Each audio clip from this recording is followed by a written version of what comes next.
the dark side of Dubai and the United Arab Emirates. It promotes itself as a desert paradise and is set to become a mecca for Aussie travellers. But don't be deceived by the apparent tolerance of Western ways, because fall foul of Sharia law and you're in a whole world of trouble. Just like Australian Alicia Gali, jailed because she was raped. This special investigation from Ross Coulthart.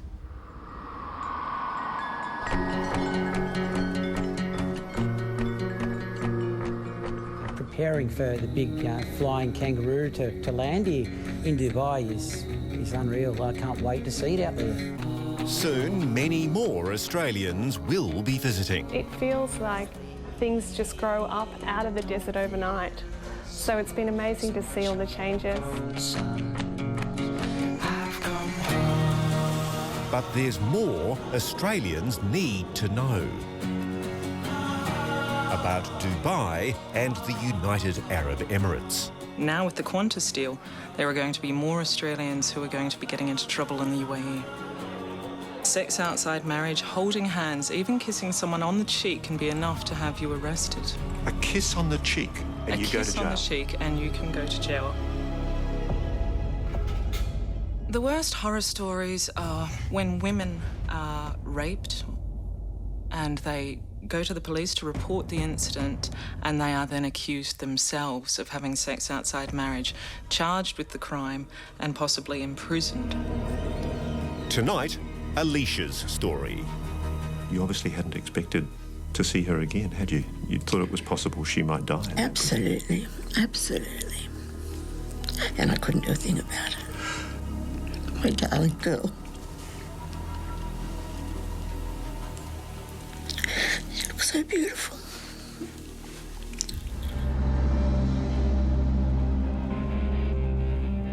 The UAE government doesn't like the media investigating controversial stories like Alicia Gali's. They actually require the press to have a special filming permit, which is why we're shooting this entire story here in secret. The UAE promotes itself as a desert paradise, welcoming to Westerners, where alcohol flows and a blind eye is turned to Western ways. 90 minutes from Dubai is Le Méridien Al Akar Beach Resort, owned by the giant American hotel chain Starwood. So, Alicia, let's go back to 2008. Yes. You were hoping for an adventure. That was the plan, yeah. Alicia, who was 27, had been hired to be manager of the hotel's spa and beauty salon. I got offered a fantastic package, which seemed like a dream, tax-free income and all expenses paid, and I went over with hopes of it being fun and luxury. Set on the beach, no expense has been spared. Opulent rooms, restaurants, bars, a nightclub, a massive pool, even Aussie-style lifeguards. Alicia had her own room near the staff bar, where she says employees were encouraged to relax and enjoy alcoholic drinks. Were you excited as you left Australia and said goodbye to your family? Excited and nervous, but more excited. New adventure. 3 months after arriving, at the end of a long day, Alicia was in her room when it began to flood. Water was coming up from the drain in the bathroom. So I called maintenance. They came, they cleared it out, and then I went back into my room, and within another half an hour it was flooded again, and a lot worse. The flooding was no accident. Later, maintenance would find a man's shirt and a plastic bag had been used to block Alicia's drain, forcing her to leave. They knew the only place for you to go and wait was the bar. Yes. It was about 11 o'clock at night. She left her room, went to the staff bar. She sat down, opened her laptop and ordered herself a bourbon and Coke. Everything seemed perfectly normal. There was one person that I knew. He was in the life-saving department, so I was familiar with who he was. He brought a bucket of ice over to the table with tongs. He put ice in my drink. I remember drinking the drink. I don't even remember finishing the drink. Next thing I know, I wake up at 4:30 in the afternoon the next day. The door to my apartment was ajar. I was completely naked with just my bra hanging off my shoulder. I woke up in pain. I had broken ribs and massive bruising to a lot of my body. You'd been raped? Yes. Her drink had been spiked. She'd been taken semi-conscious from the bar to her room. Later, there were reports of screams that hotel security was sent to her room, where they found Alicia unconscious and 3 naked men, all employees. Starwood Hotels refused to answer our specific questions about this.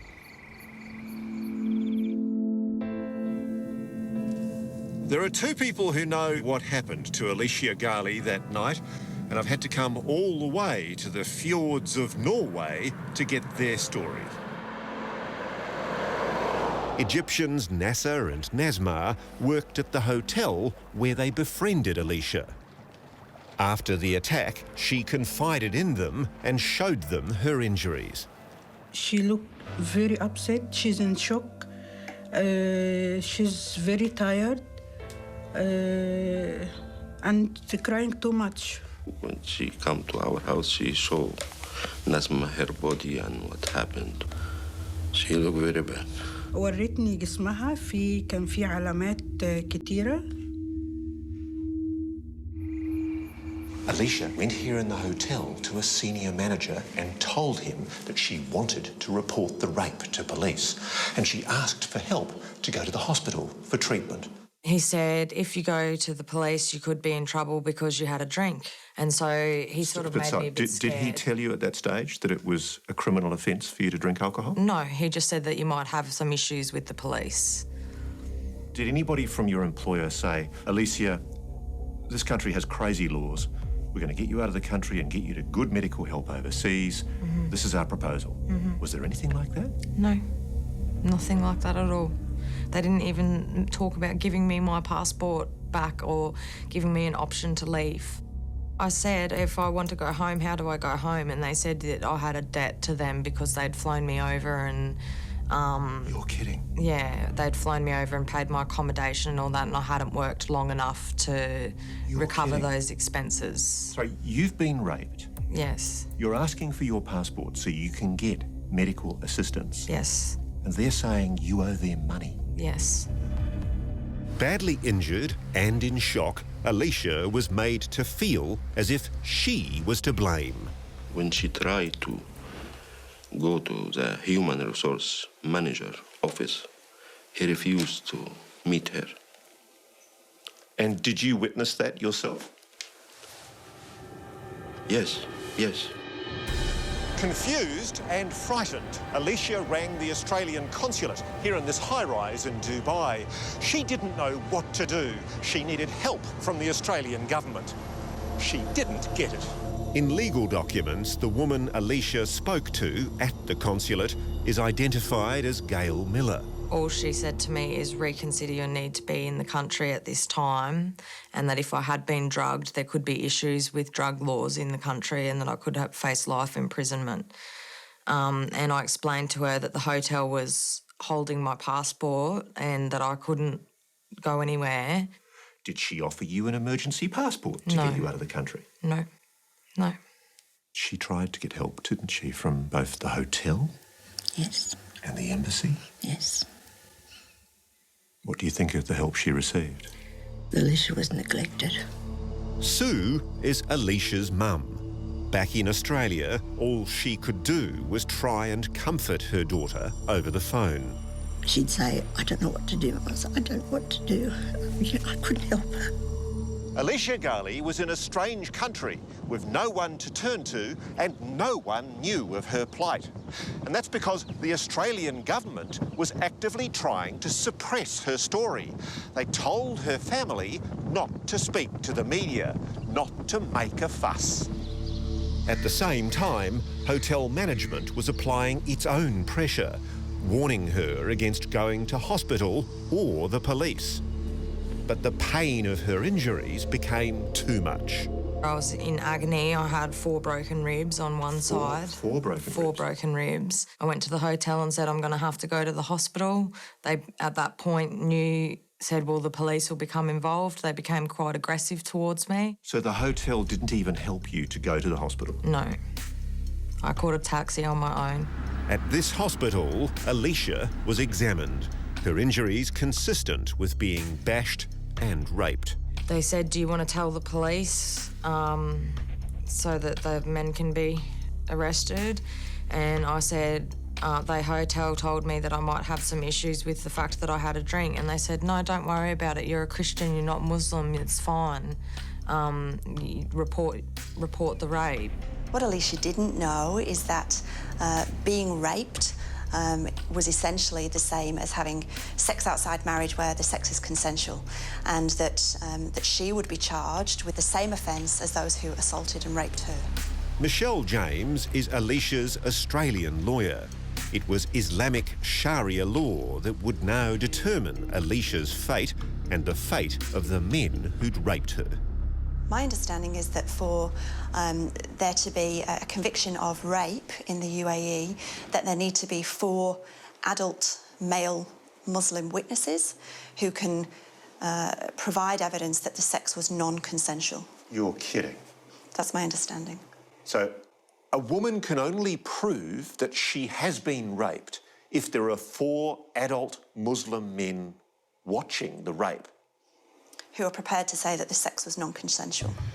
Alicia followed the hospital's advice and went to this police station to give a formal statement in the hope that the men who'd drugged and raped her would be arrested. Did you realise at that stage you were in trouble? No. I thought I was just signing my statement as to what had happened. Is that statement in English? No, it was in Arabic. I said, I can't sign this, it's not in English, and they basically gave me the impression I would be in trouble. He told me I'd be in trouble with the judge wouldn't like it if I didn't sign. What Alicia couldn't have known is that the statement was in fact a confession to sex outside marriage, to damaging honour, promoting sin and drinking alcohol. As soon as she'd signed, she was taken directly to an Islamic court. Then the 3 men who'd raped her, all hotel employees, were brought into the court, handcuffed. Alicia thought she was testifying against them, but she was actually on trial with them. You think that these men are facing criminal charges for rape? Yes. They came in with shackles. You're just a witness? Yes. Nobody's told you that you're now under suspicion? Yes. As a criminal? That's right. But more importantly, why should any woman who's a victim of rape be accused of any crime? Yeah, I know. The trial lasted less than 30 minutes. I didn't realise until after I'd finished giving my statement and I was being led into a different direction the way that I'd came. And I said, where am I going? What's going on? And the judge said to me, you're going to jail. And I said, what for? And he said, you drank. And I said, but I drank in a staff bar and I'm Christian. And he said, doesn't matter, you don't have any rights here. You sure don't. Alicia was sentenced to 1 year in jail, 11 months for sex outside marriage, 1 month for drinking alcohol. As for the rapists, 2 got the same sentence, the third got a month more.